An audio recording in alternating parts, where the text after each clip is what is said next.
Broadlink's new light switch has just solved two massive smart home problems for me. The first one is this.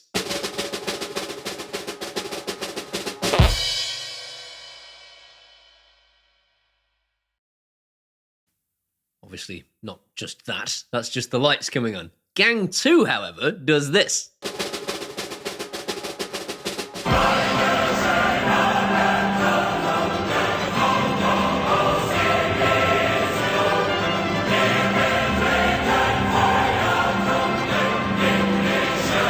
This could be absolutely invaluable if you happen to live with a cave person who refuses to use their mouth hole to control the lights. Like this person.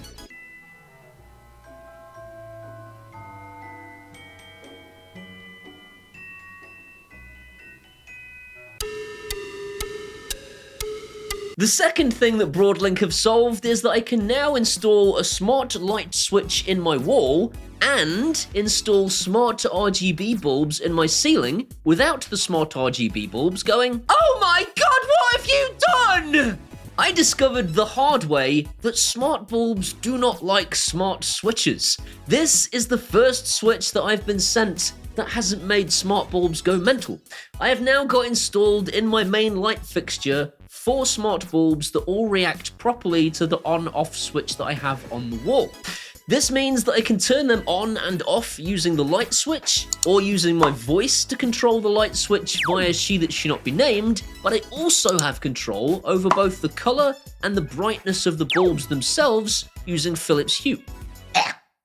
Sorry, Philips...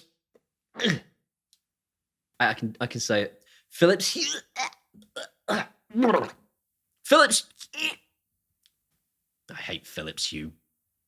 This thing doesn't require a neutral wire, costs barely any money, was super easy to install, and comes in both UK and US variants. Shall I make my head explode? Is that joke old now? Fine.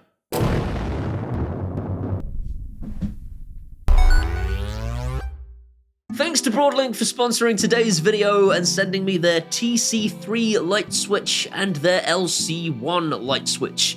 Both variants do exactly the same thing, and they work with She That Should Not Be Named, just like this. Turn off music room switch 1. Okay. They work with Google Home, which means I can do this. Turn music room switch off. On? It's already on. Switch it off. On?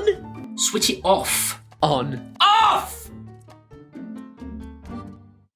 On? I've done that joke before.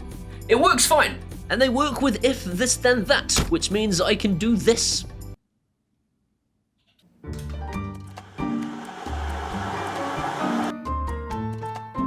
Broadlink are one of my most innovative suppliers. They send me some of the most impressive stuff for the lowest price tag.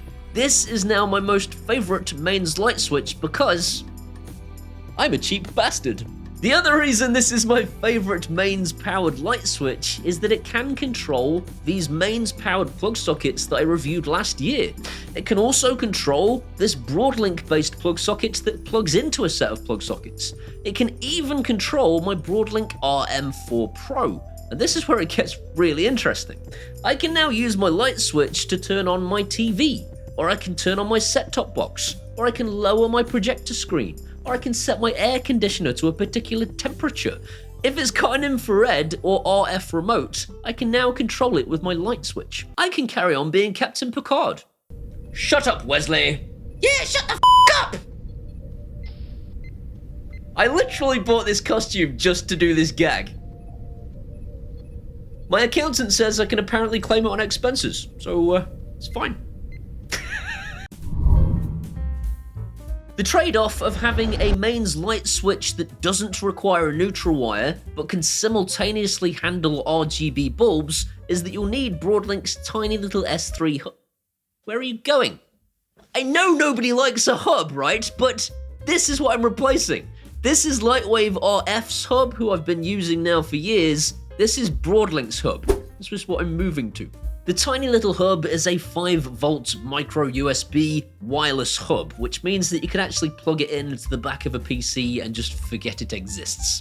And the setup process is as simple as telling the Broadlink app to scan for the S3 hub, connecting to it as a Wi-Fi hotspot, and then giving it to your Wi-Fi details. Once the hub is on your Wi-Fi, you simply replace your existing light switch with the new Broadlink one. Yes. You see, what's happened there is you've killed yourself because electricity is preposterously deadly. Enough of that. All joking aside, electricity is absolutely terrifying. Do not do this unless you are 100% certain that you know what you are doing. Even if you've done this a million times before, it is so easy to make a mistake. This is me just a year ago shitting my pants.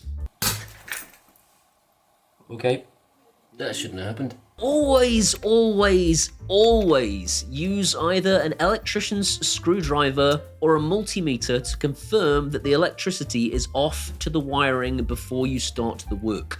Do not trust that the breaker box has stopped the electricity from reaching the light switch, because if your house was wired by a moron, it might not be. Similarly, do not trust the morons in my comments section saying things like, "Oh my god, if the light switch doesn't work when you've switched it off at the breaker, then the electric's obviously off."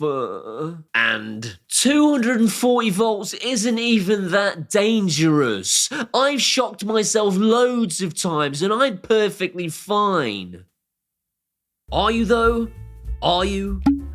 There are several reasons that light switch could still have electricity running through it, even if it's not operating anymore. There could still be electricity behind that switch. Always use a multimeter, or better yet, just get an electrician to do it. It's not worth your life. Once the switch is physically connected, you simply put it into pairing mode by holding down the button for 10 seconds, and then scan the QR code on the protective cover, name your device, and Bob's your uncle.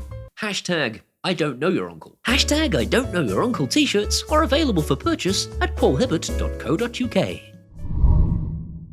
The Broadlink app is really easy to navigate and has two skins, default mode and night mode. Night mode makes me feel more Batman-esque, and that's all that really matters in this world, isn't it? Did I feel like Batman? I'm Batman. The two main pages are Home, which allows you to access your devices and has tabs for your individual rooms, and the Routines page, which allows you to do things like turn plug sockets on when your light switch is pressed. The Routines panel is a powerful yet simple layout that simply says, if a thing happens, then make another thing happen, but only under certain circumstances, and it's actually one of my favorite layouts. The switch comes in two variants, this glass panel with its very dim LEDs. The dim LEDs are a good thing because they're there when the switch is off. If it's in a bedroom, you don't want bright blue LEDs. This one is the flappy panel design, and I think I might prefer it. Flappy, flappy, flappy, flappy. I think both switches look awesome. I prefer, the glass panel one for looks, but the flappy panel design is much easier to know whether you've actually pressed the switch or not when you're kind of rounding a corner. I don't care, I'll be using my voice. But that's not the point. My missus will probably prefer the flappy panel design, and so that is the one that's probably going in. Both have quite a large back box at 28mm, so you may need to chisel out your wall when the missus isn't looking, or you will need to buy one of these spacers off Amazon. They're about £1 each. I've linked both the Broadlink stuff and the spacers in the description if you're interested in buying anything you've seen today. There are only actually a few improvements I'd like to see made to this switch, and the first one is something I think could be resolved later with a software update. Currently, you cannot trigger an Amazon routine using this switch, and that would be awesome. Check the description just in case that has changed. I will keep this video up to date. Secondly, it needs a stable internet connection to work. If your internet goes down, it will of course still work as a light switch, but none of the smart home functionality will operate. You won't be able to press the button and have the plug socket come on, because all of that happens via the cloud. Obviously, same thing for using your mouth hole. The final thing is that if you're a Home Assistant fan, Home Assistant! Home Assistant! Home Assistant! Home Assistant! Then there is unfortunately no way currently to get Home Assistant to control this light switch or for Home Assistant to listen to this light switch to trigger other things to happen. Home Assistant. This is because the current Home Assistant integration only works with the Broadlink RM4 Pro, it doesn't work with the FastCon devices. I've spoken to Broadlink about this, and I'm hoping there will be an official Broadlink Home Assistant integration in the future. Again, when that happens, I shall update the description of this video so that you know first. As much as I like using my face hole to control my smart home, our families are d***s, and they will just go flick the light switch off and stop our smart bulbs from working. I've featured battery-operated solutions to this problem before, but some people have been waiting for a mains-powered switch that doesn't require neutral, and will play nice with their smart bulbs. Guess what? It's here. As I said, there are links in the description to everything that's been featured in today's video, so if you want to pick some of that stuff up, it's down there. I hope you've enjoyed today's video. If you have, please give it a thumbs up. That'll tell YouTube's algorithms it was a good video, and more people should see it. If you want to see some more of this guy, hit that subscribe button and ding that bell. If you ding the bell, it lets YouTube know that you want to be notified when I upload videos. These amazing people here are my patrons, and seriously, without them, this channel would not still be here. I would still be working the day job, I would have given up, and this would not be happening. If you want to be one of these incredible people, you can do that at either Patreon or buy me a one-off beer at PayPal, and either way, I genuinely will love you forever. If you want to see me on social medias, there's my Facebooks and my Twitters and my Instagrams. Come and hang out there, and we can be best friends. See you next time. Thanks to Broadlink. That's a bit loud. You clown. It's no wonder people call me a clown. Hashtag I don't know your uncle t-shirts are available for purchase at paulhibbert.co.uk. Or Philips Hue. Philips Hue.